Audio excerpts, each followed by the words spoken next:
السلام علیکم جی ناظرین، تو آج میں آپ کے ساتھ صحیح بخاری کی حدیث نمبر 3 شیئر کرنے جا رہا ہوں، جس میں وحی کے بارے میں بتایا گیا ہے کہ وحی کیسے آغاز ہوا۔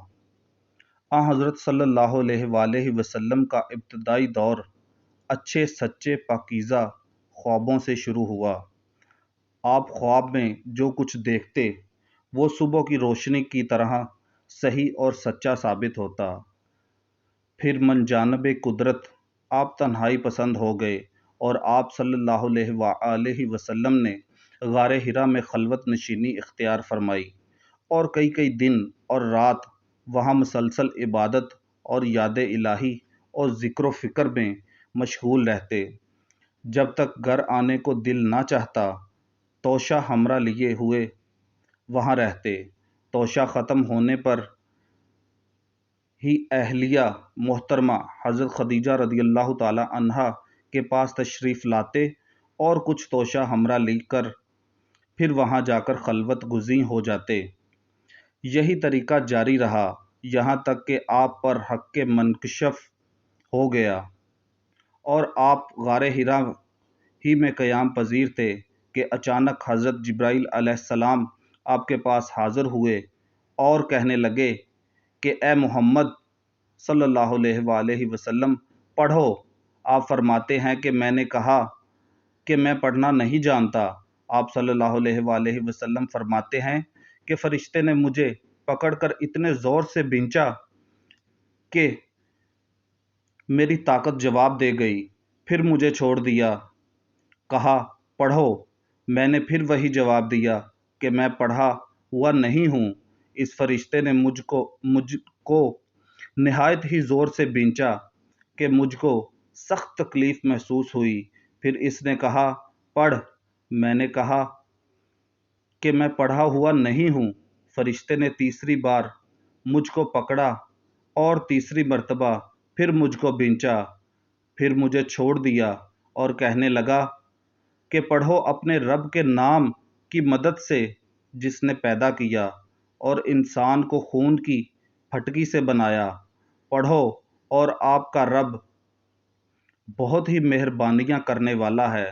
پس یہی آیتیں آپ حضرت جبرائیل علیہ السلام سے سن کر اس حال میں غار حرا سے واپس ہوئے کہ آپ کا دل اس انوکھے واقعہ سے کانپ رہا تھا۔ آپ حضرت خدیجہ رضی اللہ تعالی عنہا کے ہاں تشریف لائے اور فرمایا کہ مجھے کمبل اوڑھا دو، مجھے کمبل اوڑھا دو۔ لوگوں نے آپ کو کمبل اوڑھا دیا۔ جب آپ کا ڈر جاتا رہا تو آپ نے اپنی زوجہ محترمہ حضرت خدیجہ رضی اللہ تعالی عنہا کو تفصیل کے ساتھ یہ واقعہ سنایا اور فرمانے لگے کہ مجھ کو اب اپنی جان کا خوف ہو گیا ہے۔ آپ کی اہلیہ محترمہ حضرت خدیجہ رضی اللہ تعالی عنہا نے آپ کی ڈھارس بندھائی اور کہا کہ آپ کا خیال صحیح نہیں ہے۔ خدا کی قسم آپ کو اللہ کبھی رسوا نہیں کرے گا۔ آپ تو اخلاق فاضلہ کے مالک ہیں، آپ تو کنبہ پرور ہیں، بے کسوں کا بوجھ اپنے سر پر رکھ لیتے ہیں، مفلسوں کے لیے آپ کماتے ہیں، مہمان نوازی میں آپ بے مثال اور مشکل وقت میں آپ امر حق کا ساتھ دیتے ہیں۔ ایسے اوصاف حسنہ والا انسان یوں بے وقت ذلت و خواری کی موت نہیں پا سکتا۔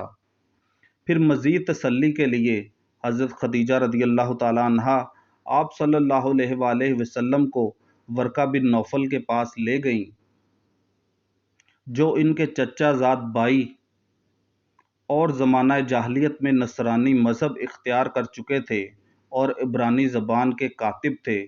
چنانچہ انجیل کو بھی حسب منشائے خداوندی عبرانی زبان میں لکھا کرتے تھے۔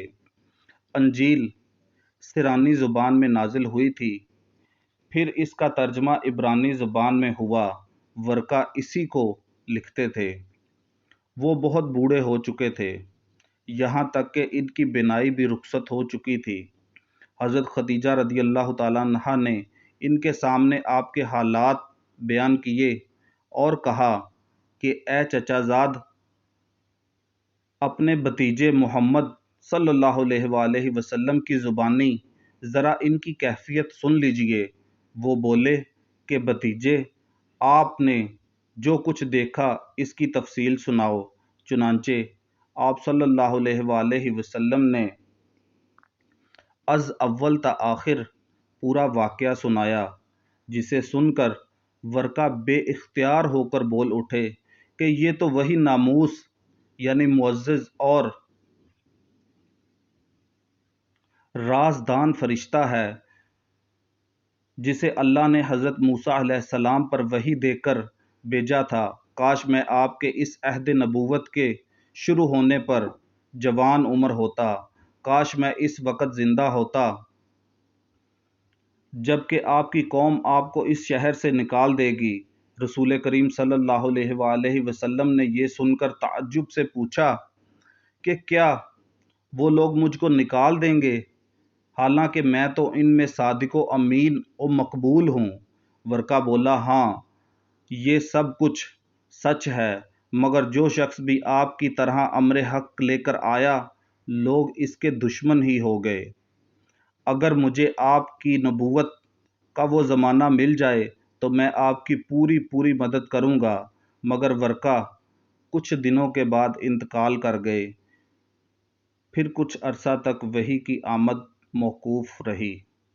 جزاک اللہ خیرہ۔ السلام علیکم۔